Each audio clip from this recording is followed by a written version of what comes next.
This is the third in a series of interviews with President Goheen. It's November 4th, 2004. I want to start by picking up on a couple of topics from last time, just to finish off. First is the breaking of the co-education story in the Daily Princetonian, which I shared a copy of with you. There seems to be a little confusion over how that story came out. You thought you were talking off the record. Bob Durkee thought he was on the record. Right. Can you tell me a little bit more about that? Well, I think it was, Bob had been covering the one Nassau Hall beat all year, or maybe even longer, and we were on very good terms, and I thought we were having a conversation, not an interview, and it came out as it did, which did not prove terribly damaging. It was a bit embarrassing at the time. Mm. But I don't have anything else to add to that. Okay. Another topic we touched on last time was just alumni reaction to some of the changes that you oversaw as president. And I'm just wondering, what are your feelings about groups like Concerned Alumni of Princeton and others that opposed you? At the time, you can tell me how you felt at the time and how you feel now. Well, I felt at the time, and I feel now, that they were misguided, and they made me rather angry in their perceptions of my motives and of the university. There's a phone. A phone is ringing. Well, we can't keep people from calling. No. We'll just pause and let the ringing stop. That reminds me, I always turn this off. Forgot to. We are back to recording. Okay. So tell me how you felt about the Concerned Alumni of Princeton then and now. Well, I feel now that they were futile, and I'm very glad about that, but I felt then that they didn't get under my skin, because I thought they misrepresented things that were going on in the university and sensationalized some of the minor problems we were having. I was further aggravated because a number of my classmates were very active in those movements. People who would today be very pleased at Mr. Bush's election. And I was particularly sorry that I left that kind of headache for Bill Bowen, and he inherited it and became the bad guy and had to take the heat for longer than I did.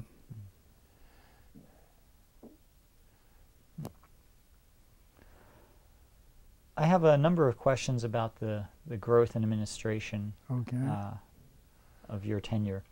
And early in your presidency, you were quoted as saying that you didn't want to be known as a building president.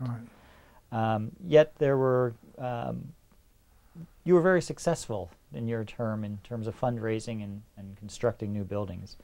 How much of the building growth was intentional in your thinking? Well, I think we talked earlier about how overcrowded the university was when I began in terms of student population, lack of faculty, office space, things of that sort. And then with the development of the sciences, the new laboratories that were needed, and also the opportunities that existed if we could raise the money to add things that the university had long been missing, which is such as a good art museum. So I got into a lot more building than I intended to get into at the start. But really, there are just enormous pressures of need within the university that required more space. When you were a student, did you have a favorite building in terms of its architecture? In terms of its architecture, Or I never thought about it. That's an interesting question. One of the things that intrigued me about the Princeton campus, of course, is the varieties of architecture here, and how there's enough green space and enough trees to let these different things sit together and blend in and create variety on the campus. I expect Alexander Hall was a favorite of mine from the beginning. I love that big south face there with the Nul Culcis est bene quantinere quotation from Lucretius. It's very handsome, I think. And during your tenure as president, the university continued its path away from collegiate Gothic. I'm wondering, are there any buildings that you constructed that you really liked, and conversely disliked? In my time? Yes.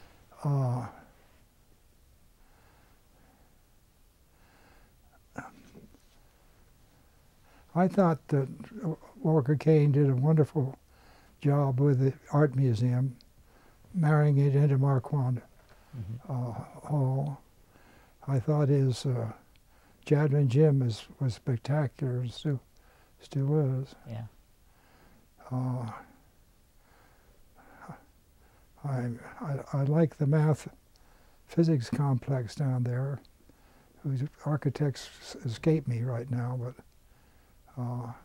I think they did a wonderful job of placing those departments in close relation to each other, and yet with their own identities. That's a good lead into how important do you think architecture is to the campus and a learning environment?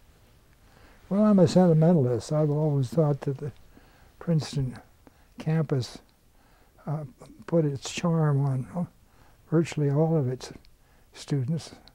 Certainly among alumni, you find that. And the older they are, the more intense is their feeling that campus was perfect in their day and shouldn't be changed a bit. I'm not sure that I believe that buildings shape character, as some famous person once said. But they certainly can go to make an attractive or unattractive ambiance in which to live and work and study. I think our building was handicapped during the... Stop for one moment. One moment, the ringing again. So we could probably just continue. You were saying you think the building was handicapped? Yeah. We can go right from there. A building in my time, especially early, was handicapped by two things. We were still felt desperately short of money, so we took the cheap way, as it were, in building. Sorry. Okay. If you could do that answer again from the beginning about the building. The building was handicapped. Well, I think by two things, that we were still feeling very short in cash, and we were still raising it as we went. And so you couldn't contemplate Gothic or anything like Gothic or Georgian. And that the results of that are seen on the South Campus, and the Wilson College complex and the Butler complex. Secondly, we had a chairman of the trustees committee on grounds of buildings, Dean Matty, for the initial few years, who was extremely wedded to Gothic and Georgian architecture, and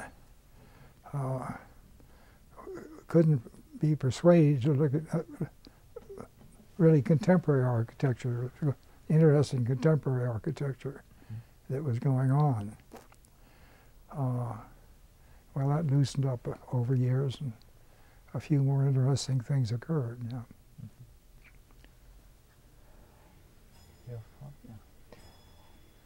Switching a little bit to the... I think the bill is done. Okay.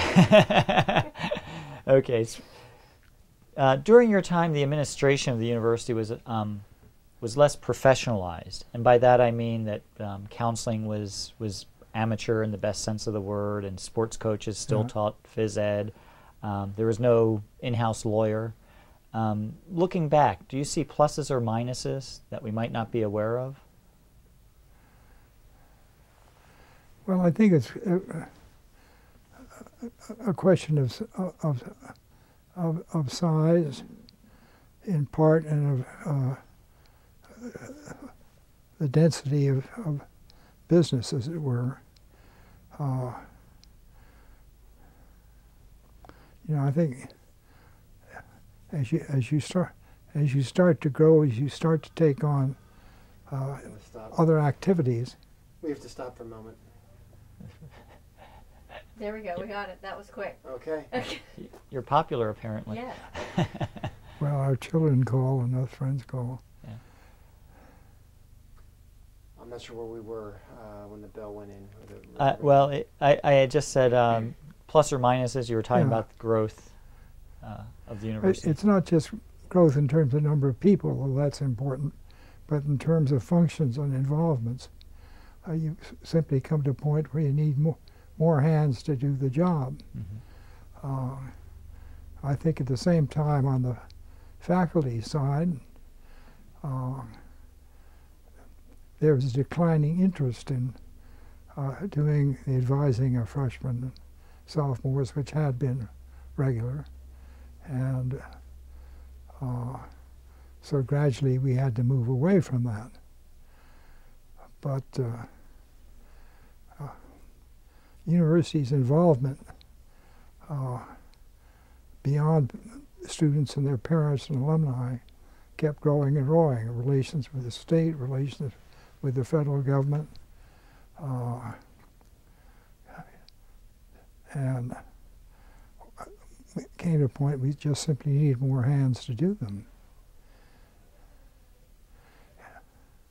One function of, unfortunately, of size is it does bring bureaucracy. It brings us just a certain degree of less personal involvement for everybody. You mentioned more hands. You established the Provost's office. Oh, later, yeah. Which you could describe as another pair of hands for the president. How did you conclude that you needed to do this?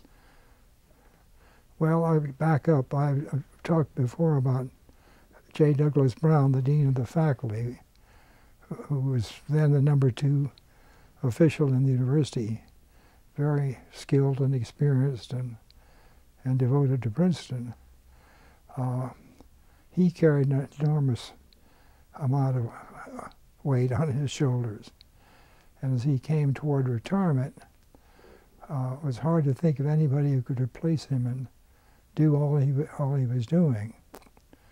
At the same time, at meetings of the university presidents that occurred twice a year, I began to hear about other people having appointed provosts to be sort of a #2 person to themselves.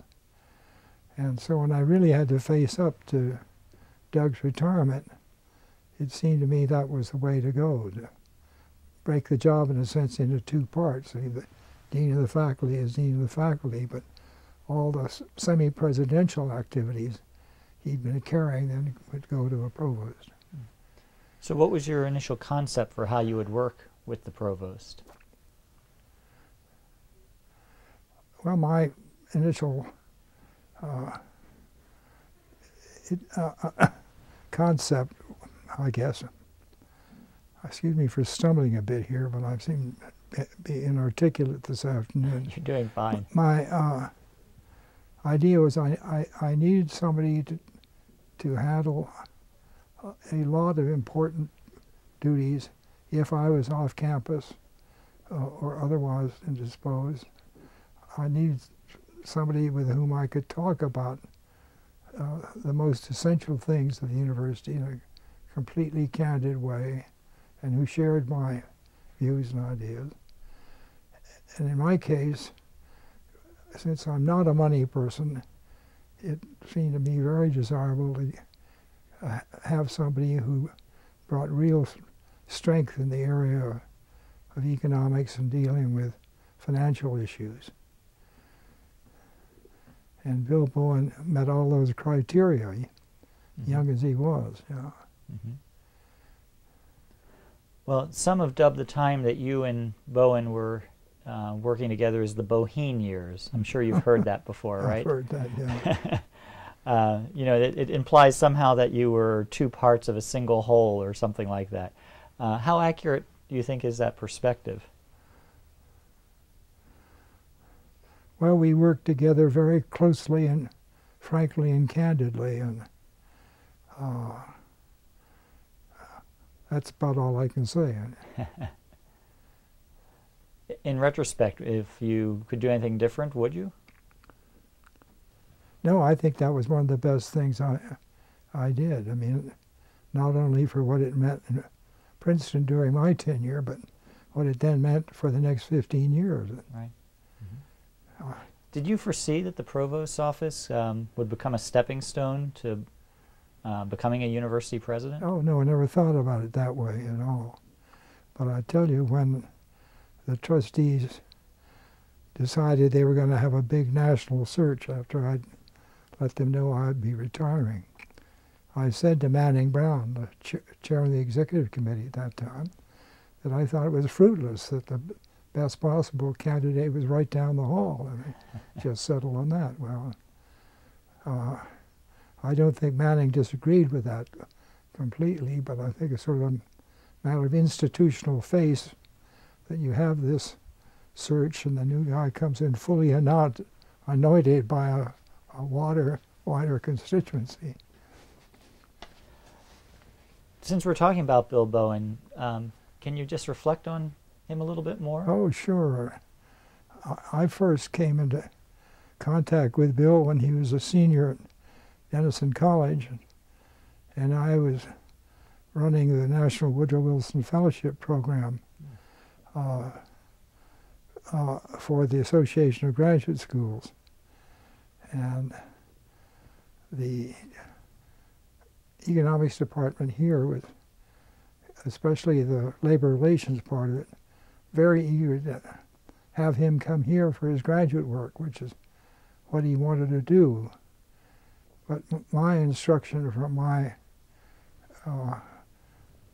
Association of Graduate School Deans was that I had to spread the fellows out. We couldn't have them all going to Harvard, Yale, and Princeton, and Chicago, and Columbia. We had to spread them out as far as we could through the 37 members. So I was trying to get Bill, I forget where persuade him of another good place to go. He didn't want that at all. But anyhow, we gave in, and he came here. And then I'll tell you the odd thing.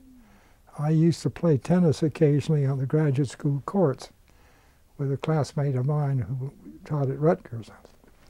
We were playing one afternoon in the fall, and this young man came strolling by and stood by the fence and watched until we finished. And at the end, he said, did he know how he could get a game of tennis? And we then introduced ourselves, and until that point, he hadn't known who I was, I think, and I hadn't the vaguest idea who he was. And so I volunteered to play with him. Well, he was a mid-Ohio River champion or something, Ohio Valley champion, and he just wiped me off the court. We may have played doubles a few times after that, but no singles. But that began a friendship which has been very meaningful to me and tremendously helpful to me. What about the other way around? When Bowen became president, did he consult with you much? No, I didn't want him to consult with me. Just as my predecessor would brush me off when I would show up asking him questions. He said, those are your problems now. And so I think I mentioned Margaret and I pretty much absented ourselves from town for the first 5 years after I retired, just so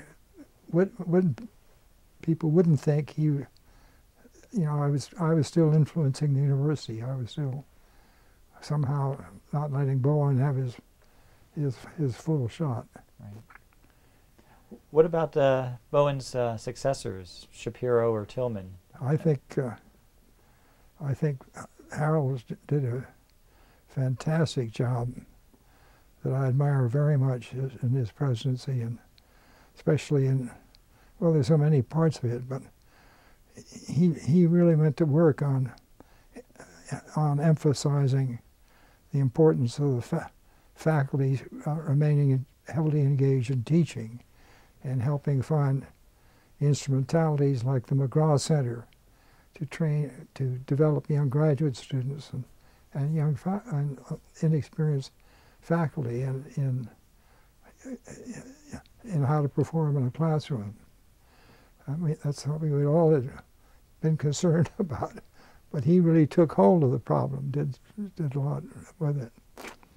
Again, the Fritz Center had been was on President Dodd's mind, not called that, but a campus center. Right.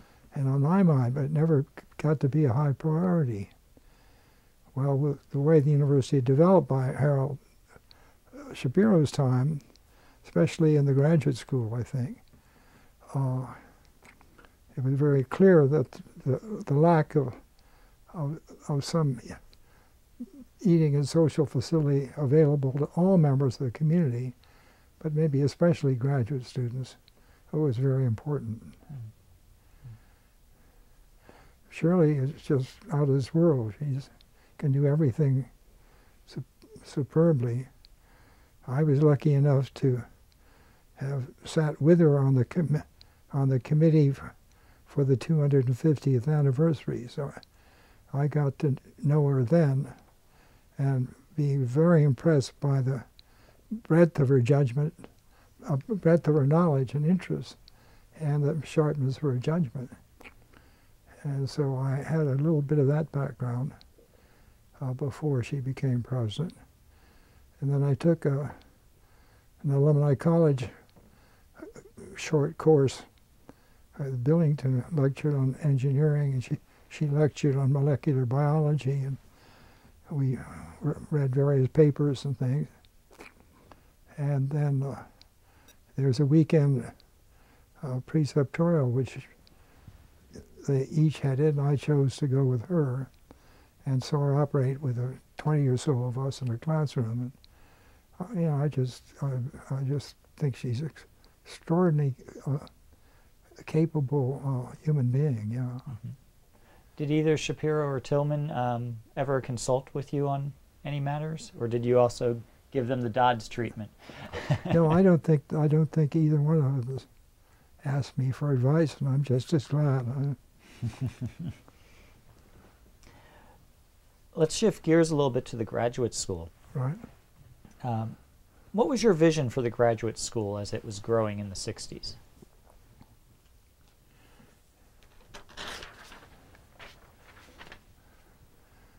Well, the late 50s and early 60s was a time when nationwide we looked forward to a great shortage of able young people coming into education, coming in to be teachers and scholars.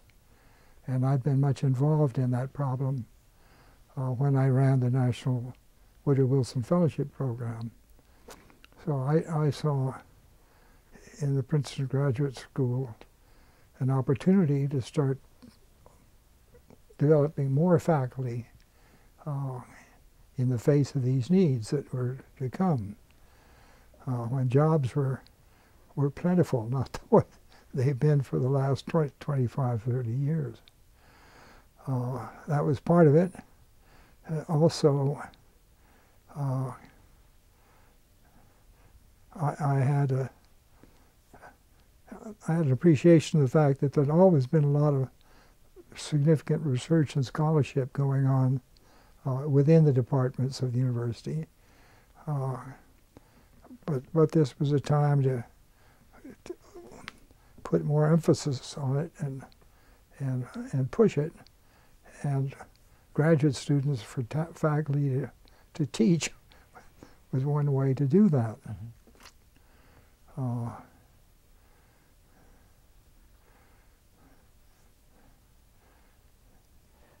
You were both an undergraduate and graduate student at Princeton. Yeah. Did you share the perspective that Princeton focuses more on its undergraduates than its graduate students? Well, I think it was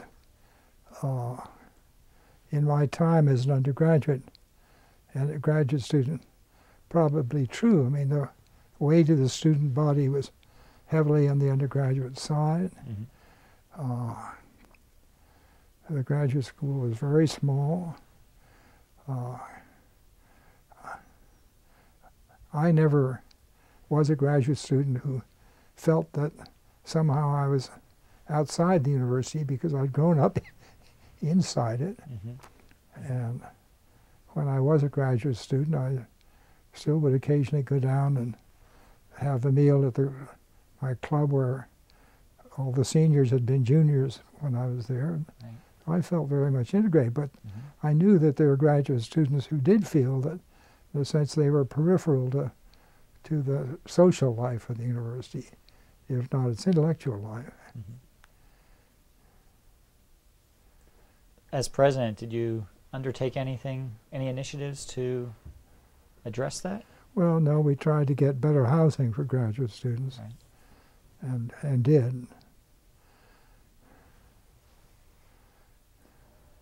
How did you see research and teaching balancing out at the graduate school? Well, I think that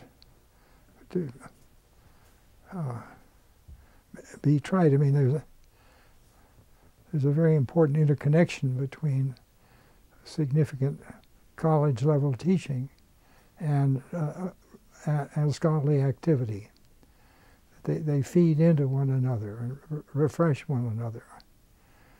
And Princeton has tried to encourage that by not only having good facilities, but by having quite good leave opportunities for young faculty to develop their scholarly work. What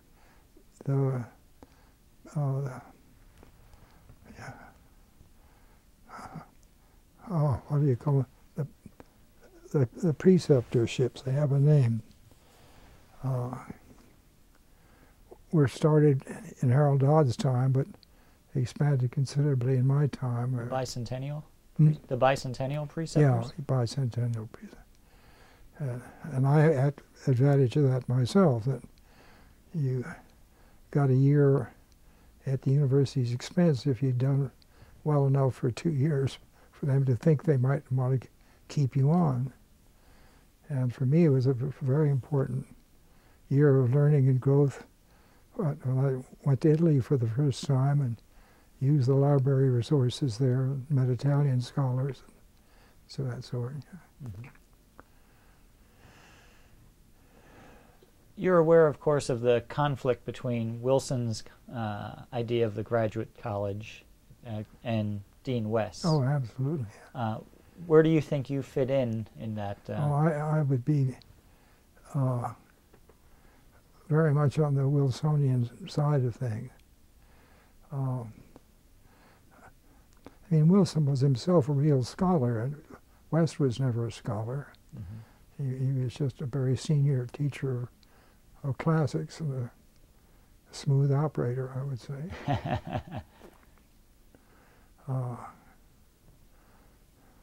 And after all, when Wilson reached out for the preceptor guys, as they were called, they were an impressive group of scholars as well as teachers. And he wanted them to combine, be teacher-scholars. And that remains, I think, Princeton's ambition for its faculty. Mm-hmm. For people who might see this who don't know the difference between West's and Wilson's feelings about the graduate school, I wonder if you could elaborate. Sure. Kathy asked if you might elaborate how you perceive West's vision versus Wilson's vision of graduate education. Well, I never met Dean West. I only knew him by hearsay, and the reputation he had in his department, my department, classics department, reputation he had in my time, which is a generation later, and it was that he was a dilettante and an operator, a big-scale academic operator, a successful one. I mean, enormously successful.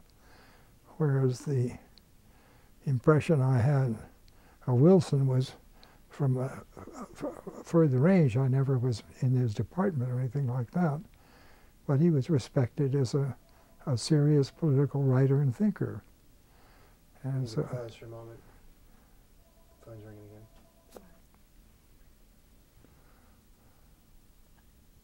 The reason I asked was that sometimes I know one of them wanted to keep the graduate school. On the positioning. Yes, yeah. You know, that the graduate school should be unto itself and not mingle. Now, that Yeah. was West, yes. wasn't it? Okay. Yeah. Well, we can pick that up. We're recording. Okay. Well, on the graduate school, West wanted it to be a kind of Oxford college, but not anchored in the real world, place for gentlemen scholars to learn and mature and lead a good life. And Wilson was very much in favor of the integration of the graduate work and graduate living with the undergraduate, with the campus generally. And that became a major bone of contention between the two of them. Mm-hmm. Mm-hmm. During your tenure, how would you describe the relations between the two, the graduate school and the college? Well, I think it's hard to generalize. I think the graduate school grew and prospered relatively, and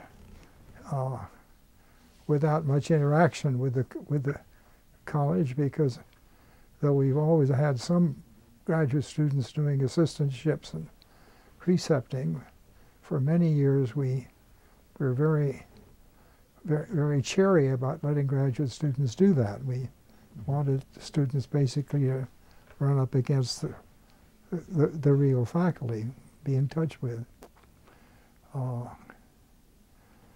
So I think they went along pretty much side by side, and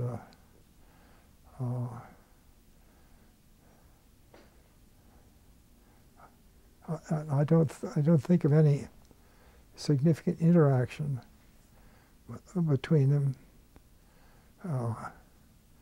Though when we came to the troublesome years of the late 60s, then we had very active SDSers and graduate school dissidents who were really leaders. Well, we had undergraduates too, but they're much more embroiled in university affairs than they'd ever been before. Mm. Of the three graduate school deans, Don Hamilton, Colin, is it? Pittendrigg, and Aaron Lemonick. Do you have any reflections? Would you like to comment on them? Well, I chose each one of them, and I might digress there if I might for a moment. Sure. I lived in a wonderful year when I didn't have to have a committee to choose my deans for me, and I made my own determinations after my own consultation with people. And I think that my choices proved to be very good ones. Don Hamilton was a physicist a few years before me here at Princeton. highly respected as a physicist and as an undergraduate teacher.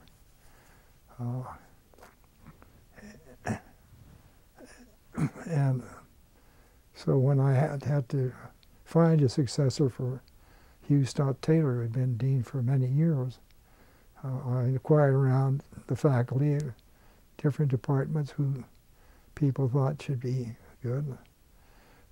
Most all of us felt that it should be somebody out of physics or the natural sciences to balance really the disciplines within Nassau Hall. And Don was an outstanding candidate without question, and did a wonderful job, though he was fighting MS for all the time he was in Nassau Hall until later when he died. Colin Pittendrigg was a lively, wide-ranging biologist who specialized on these internal clocks that let birds find out how to go south or how to go north at different times of year as they're supposed to. Ardent fly fisherman, generally outgoing, an able person. And his deanship his proved, I guess I have to say, the least successful in that he got tired of it. He wanted to get back to his science and teaching. Aaron Lemonick, incomparable. Good physicist, good administrator, terrific teacher of students, and a generally strong, encouraging personality. He's a very affirmative, not oppressively affirmative, uplifting kind of personality that he had. Oh, I'm very fond of Aaron, yeah. You mentioned that you chose the deans because of the balance you wanted to have of the disciplines in Nassau Hall. Can you talk a little bit more about that? Why was that important, and how did that affect your appointments? Well, I think it reflects the fact that all the major research universities, I think Princeton is the only one, or maybe the only one, where we have a single faculty. Once a month, the whole faculty is given the opportunity to meet and hear from the president and raise questions and whatnot. They don't meet as engineers or architects or whatnot. Now, they can have their separate school meetings, but nevertheless, they are part. Those are not the faculty meetings. The faculty meetings are the whole faculty. Unfortunately, when times are quiet and things are good, faculty members generally figure, well, I don't need to go to the faculty meetings, so the attendance often is small. But when we got into the troubles of 68, 69, 70, the faculty was wonderful the way they turned out. In May of 1970, as I recall, we had 10 separate special faculty meetings in the month, and they were so heavily attended that we had to use 10 macaws as the scene of the faculty meeting. And they were vigorous meetings. And to me, it just, for me, was an enormous strengthening factor to have that kind of faculty interest and involvement in the problems of the university. And I wasn't sitting out there alone in left field like Grayson Kirk at Columbia and to some extent Nathan Pusey at Harvard were. Well, that's a good segue to the next major topic I want to talk about, which is the changing nature of the university. In a 1968 interview with Bill McCleary, he said the university president has got to take a lot more guff than he used to. And I'm wondering, what did you have in mind then, and what other things would you add to that post-1968?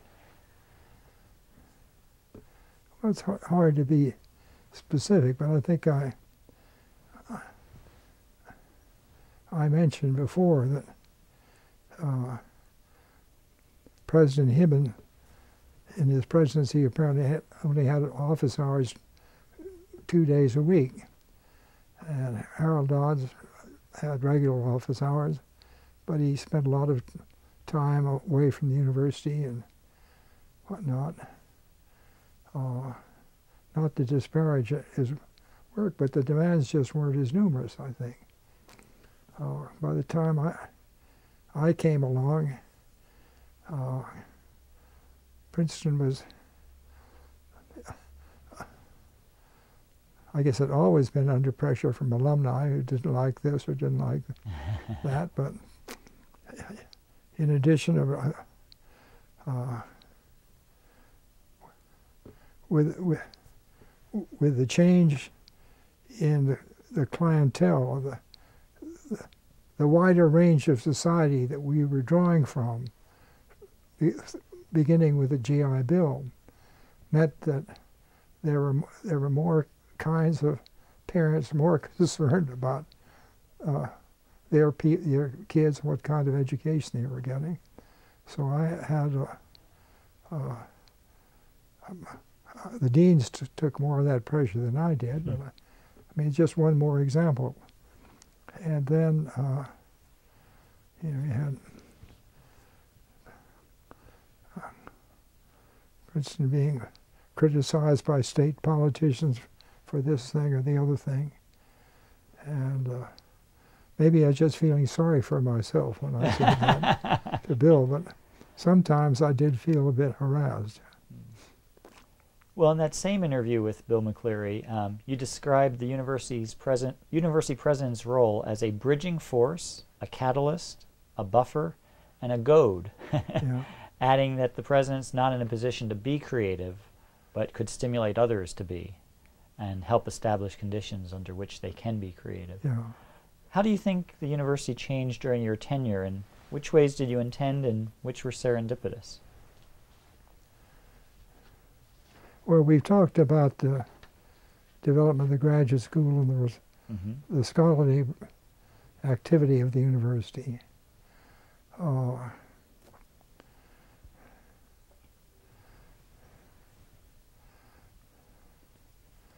Apart from the obvious things like the admission of women and of work to get many more minority students here,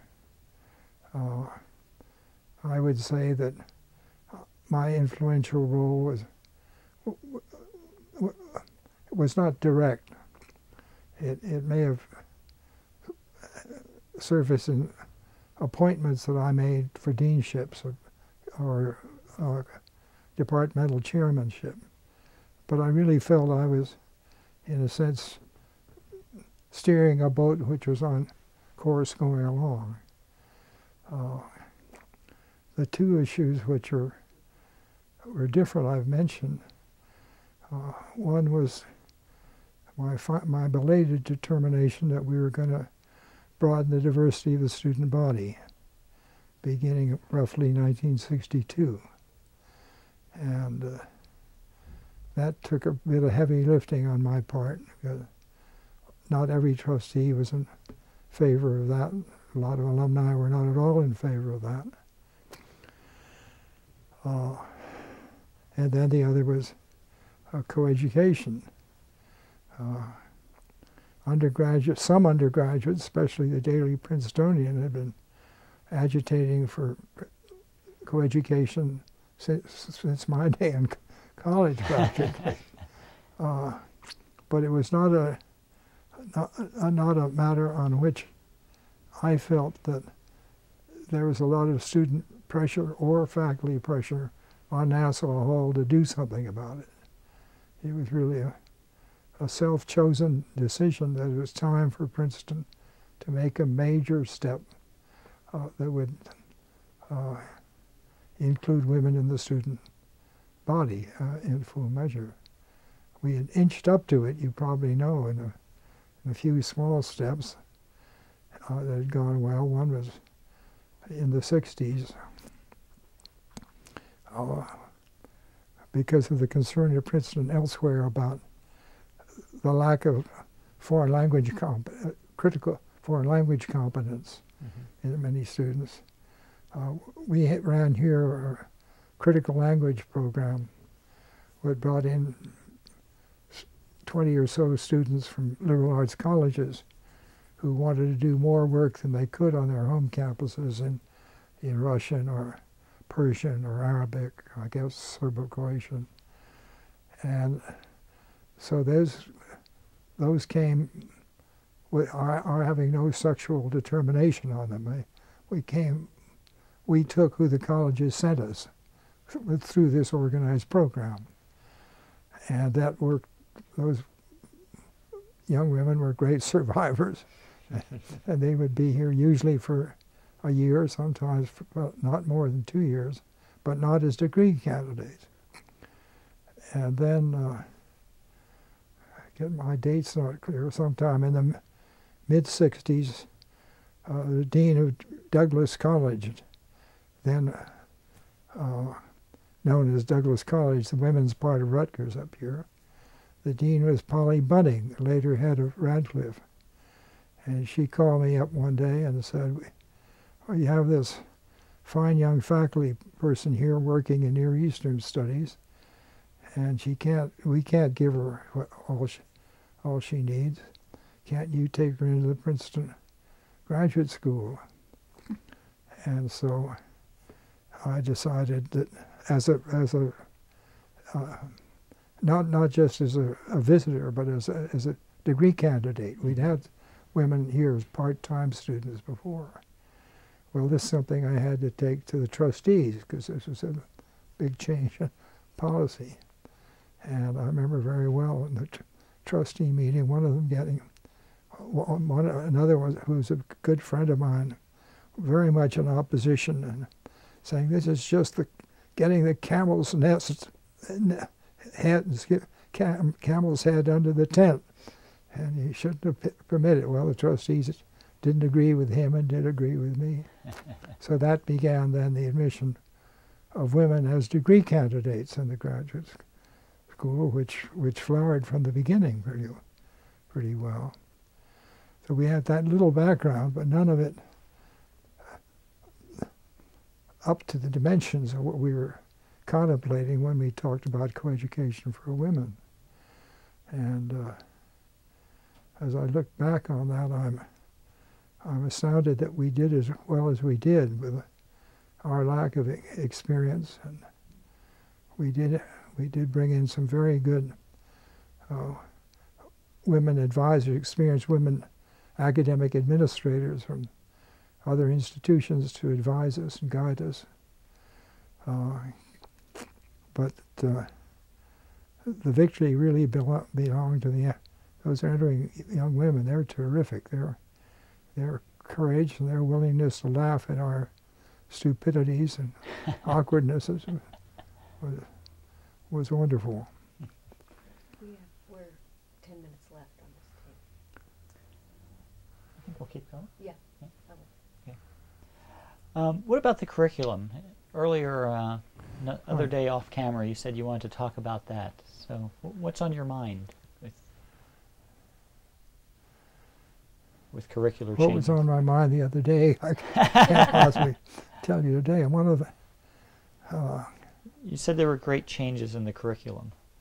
Well, the changes really were bringing in more international studies into various parts of the university, both in the strengthening the Slavic program, backing up the Near East program, really building up Japanese and Chinese studies here for a while, all of which I was very, very strong for.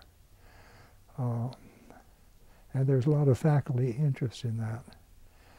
I think the basic curriculum distribution requirements, things like that, didn't change substantially during my time. I, as president before and since, was concerned about the scientific illiteracy of so many of our students, and my own for that matter, and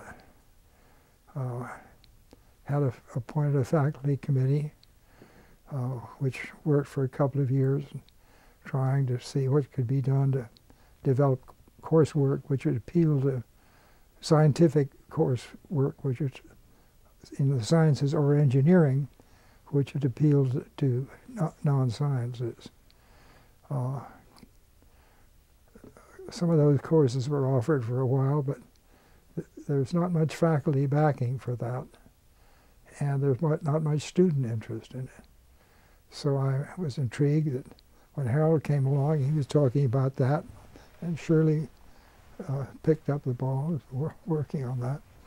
And in the latter two cases, seemed to have had more success than I had. What about the Kelly Committee? How did you decide that you had to appoint that committee on the structure of the university?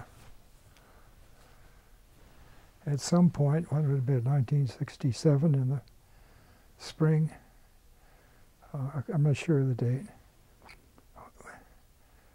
we had a substantial student demonstration in front of Nassau Hall, and all kinds of impassioned speeches were made by SDS leaders about how the administration should get out and let the students run the university and things like that.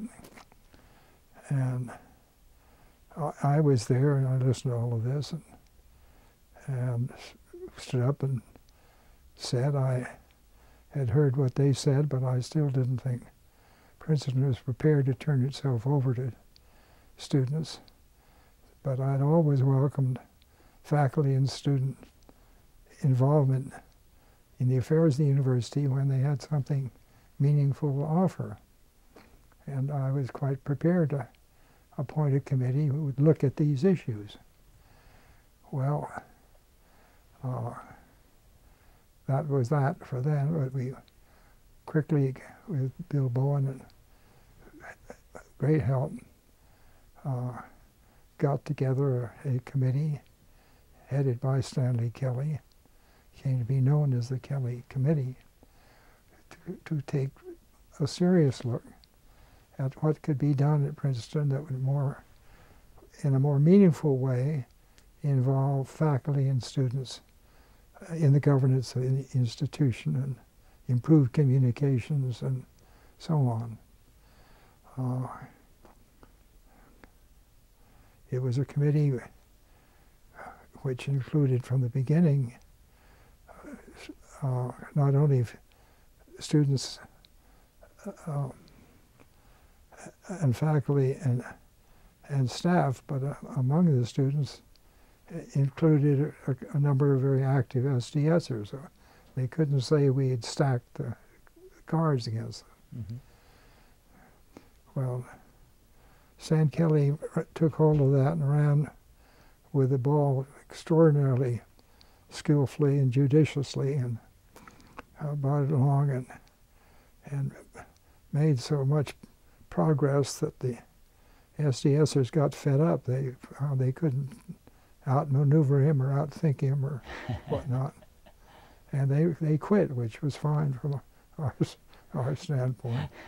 And the committee then proceeded to go on and develop that really very important reorganization of the internal governance affairs of the university. It was a tremendous report. I know we're almost out of tape, and so I just want to see, you know about where I'm at. Right. Do you think we want to press on, or do we want to try and do another session? We still have the student disturbances to talk about, and the sort of wrap up. We are recording. You've talked a little bit about Stan Kelly. Tell me more about him as a person and how you came to choose him. Well, I didn't choose him. Bill Bowen knew him. To me, he'd been an active and effective member of the politics department. but hadn't, so far as I was concerned, stood out in any way. And Bill was the one who spotted him as the person with the stability and judgment and willingness to do this kind of thing. And it was a wonderful choice. Stan is a very quiet-spoken individual, but who has very... We're back to recording. I'm not exactly sure where would be a good place to come back in. We go a little bit into that question. Right. Well, my thought is you can continue your thoughts on Professor Kelly. Well, he, as I say, he was a very quiet, spoken, thoughtful person, a very good listener, but also has a very clear head. One doesn't put things over on Stan Kelly, which are anything that's nonsensical or not well thought out. Mm-hmm. I can't tell you how much I admire the way he dealt with that very complicated situation and worked with that committee, worked through these issues, some of which were very tough issues. Mm-hmm. I find it interesting that you said it was really Bill Bowen's choice or suggestion. Yeah. Were there other examples where Bill suggested faculty people for assignments? I think the two cases that stand out are Gardner-Patterson. We talked about that with Patterson Report and Stan Kelly. I mean, when we had other deanships to consider and whatnot, I would talk with Bill about it, but I mean, when I chose Neil Rudenstein to come here, I surprised Bowen. He just was going to do it, but he helped recruit Neil, which was fun. Just the last person I want to ask you about is Bill McCleary. Your reflections on him and how you worked with him? Well, Bill developed and edited University Magazine for a number of years, which was conceived as a means of getting a good, rounded, accurate picture of what was going on in the university out to our alumni and other groups, a level of seriousness above the, at that point, normal Princeton Alumni Weekly story. And he was a very skillful interviewer and writer and had a fine sense of humor. And we became good friends because we talked about things a great many different times. But I don't really have much to add to that. Okay. I just want to thank you for your time again this afternoon. Okay. And we'll work out a fourth date in which we can talk about the last few years of your presidency and all the things that you know are still looming out there.